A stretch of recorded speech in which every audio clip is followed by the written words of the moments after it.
Heute möchte ich eine Maske herstellen, die sich einfach abziehen lässt, mit der man die Haut ein wenig nach hinten spannen kann und die wertvolle Antioxidantien und Pflege liefert.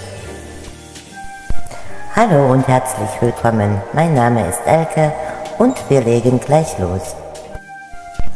Als erstes brauchen wir dazu eine Tasse sehr heiße Mandel-, Hafer- oder normale Milch.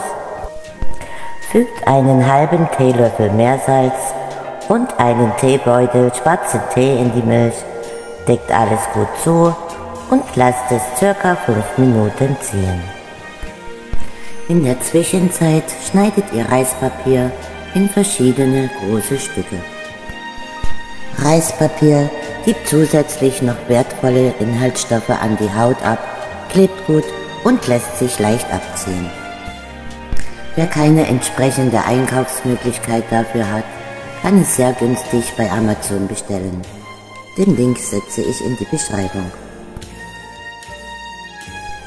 Jetzt brauchen wir noch den Saft von Tomaten. Tomaten sind nicht nur im täglichen Speiseplan eine wertvolle Hilfe gegen Hautalterung, sondern können auch äußerlich sehr viel dagegen tun. Macht vor Gebrauch der Maske wie immer einen Verträglichkeitstest. Schwarzer Tee wirkt antibakteriell und schützt eure Haut. Drückt den Teebeutel nur ganz sanft aus und gebt die Milch in die Schale zu den Tomaten. Damit meine ich in die Schale und nicht wie ich daneben. Milch und Honig gelten nicht umsonst seit Tausenden von Jahren als Schönheitselixier. Darum geben wir noch einen Teelöffel Honig dazu. Damit die Reisblätter schnell weich und geschmeidig werden, sollte das Ganze immer gut warm sein. Legt die Reisblätter am besten einzeln in die warme Flüssigkeit, damit sie euch nicht zusammenkleben. Und lasst sie in der Flüssigkeit, bis sie ganz weich und geschmeidig sind. Das dauert zwar ein Weilchen, lohnt sich aber auf jeden Fall. Wer die Augenpartie nicht ganz aussparen möchte, sollte die Augenbrauen mit etwas Öl oder Vaseline schützen. Und jetzt werden die weichen Reisblätter einfach auf die Haut aufgeklebt. Die Reisblätter haften jetzt super auf der Haut und spannen sie leicht nach hinten. Spannt ihr die Haut mit den Fingern ein wenig nach außen, könnt ihr sie besser unter den Blättern fixieren. Geht dabei aber sehr sanft vor und zieht nicht an der Haut.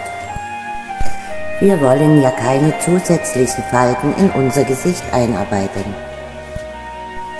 Auf diese Weise decken wir, wie im Video gezeigt, unser gesamtes Gesicht mit den Reisblättern ab. Es macht dabei Sinn, die Schichten doppelt aufzutragen. So halten sie die Feuchtigkeit länger und lassen sich besser abziehen. Ihr habt dabei auch keinerlei Zeitdruck. Kühlt euch die Milch zu schnell ab, könnt ihr sie einfach zwischendurch wieder erwärmen. Die Maske sitzt dabei sehr elastisch auf der Haut und wird euch nicht bei jeder Bewegung einfach herunterfallen. Das ist auch während der Einwirkungszeit ein sehr positiver Effekt. Die Maske baut nur eine sehr sanfte Spannung auf und ich empfinde sie als angenehm und leicht kühlend. So kann ich wirklich ein paar Minuten einfach ausspannen, während meine Haut gereinigt, gepflegt und vor Hautalterung geschützt wird. Wenn wir unser ganzes Gesicht jetzt gut verpackt haben, wird die Maske noch einmal mit der Flüssigkeit gut angefeuchtet. Gönnt euch jetzt ca. 15 Minuten Ruhepause. Dann könnt ihr die Maske einfach abziehen. Das sollte geschmeidig und ohne Rückstände möglich sein. Hängt die Maske zu stark oder sollte sie zu trocken geworden sein, befeuchtet sie einfach vor dem Abziehen noch einmal durch. Zum Vorschein kommt eine saubere und frisch wirkende Haut, die auch besser gegen Umwelteinflüsse geschützt ist. Nun noch einmal reinigen und die gewohnte Gesichtspflege auftragen. Viel Spaß und Dankeschön!